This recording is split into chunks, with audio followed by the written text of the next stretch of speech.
This is AM Agenda. Thanks for your company. With me here in the Canberra studio now, Labor MP Andrew Leigh, and in Melbourne, Liberal MP Kelly O'Dwyer. Good morning to you both, Andrew. I want to first of all come to you. You've heard the part of the debate this morning. It looks, for all intents and purposes, like the government is, well, it's on its fifth iteration of an asylum seeker policy, just trying everything and anything, and nothing is working. Well, Kieran, this is an incredibly tough area of policy. We've got 42 million displaced people around the world. That's twice the population of Australia. So there's huge asylum seeker pressures.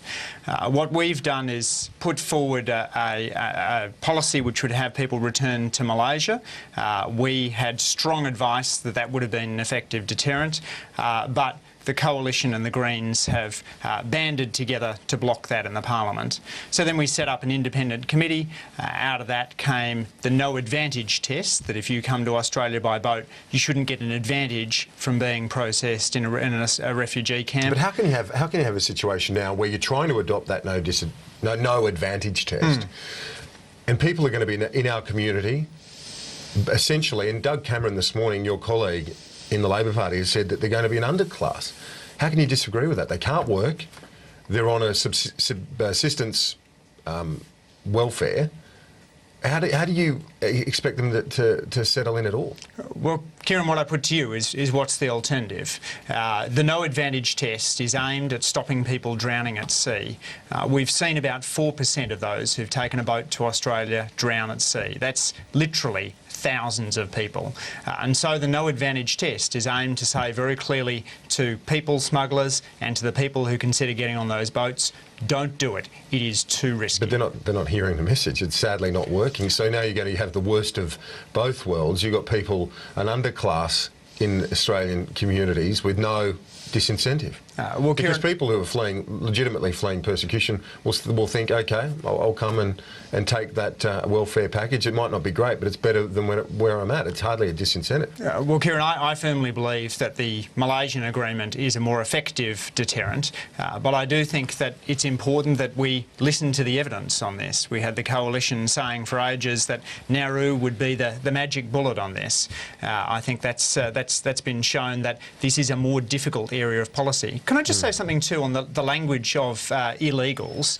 When Mr Abbott refers to asylum seekers as illegals, it's important to realise who he's referring to. He's referring to people like Gus Nossel, people like Frank Lowy, Majak Daw and Ann Doe, all people who came to Australia as asylum seekers. That's not language you'll ever hear from the Labor Party. And Kelly O'Dwyer, you heard David Mann earlier in the program was arguing that that it's totally inappropriate to use that language to say that they're illegal asylum seekers, because under international law and our own law, they're entitled to seek asylum. Should the opposition rein in the use of that sort of descriptor? Well, let me come to that point in just a moment, but first, Kieran, let me just respond to what we've heard from Andrew just now. He quite rightly pointed out that from time immemorial we have seen people fleeing persecution. That is a statement of fact, and we will sadly continue to see that, I'm sure, in the many, many years to come and for generations to come. But what is not correct to say is that during the time of the Labor government we have seen more people fleeing persecution than during the time of the Coalition government. There is a very significant difference between their time in government and our time in government. We had very clear border protection measures in place, 3 very clear parameters, not just one silver bullet, as Andrew likes to put it. We had offshore processing, temporary protection visas and turning back the boats where it was safe to do so. The government deliberately dismantled that policy when they came into government, and now we have seen a succession of failed policies which has now led to over 30,000 people coming here by boat, making that risky journey. And as Andrew quite rightly points out, we have very sadly seen more than 1,000 people perish at sea because of this failed border policy. During the last 3 years of the Coalition government, less than 300 people arrived by sea. Our policies worked, the government's policies have not worked. And I think, frankly, the government needs to provide to the Australian people an apology and accept the responsibility, Kelly, that this mess is of their own creation. You've had a fair crack, and I think many people agree with you on that point. But to the question I asked, are asylum seekers breaking the law in seeking asylum here?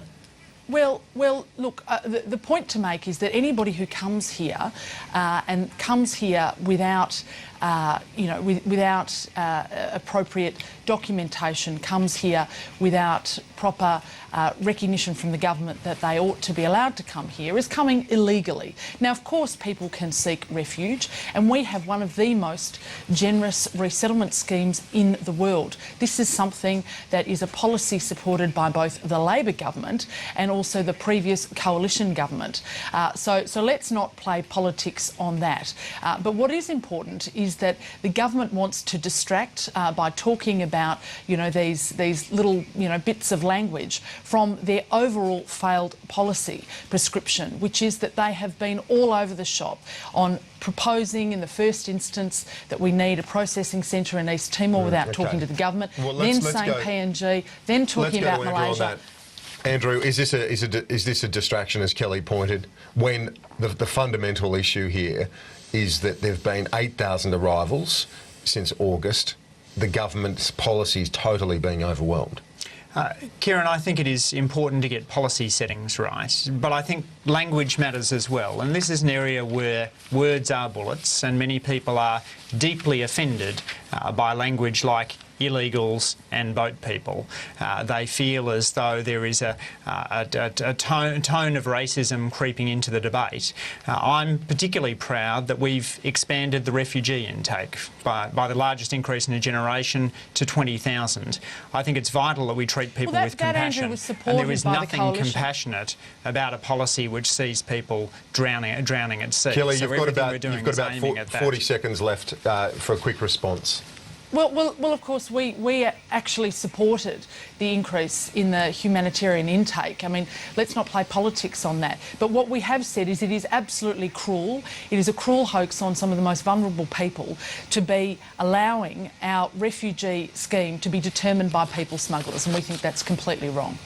Kelly O'Dwyer, Andrew Leigh, thanks for your time. Thanks, Kieran. Thanks, Kelly.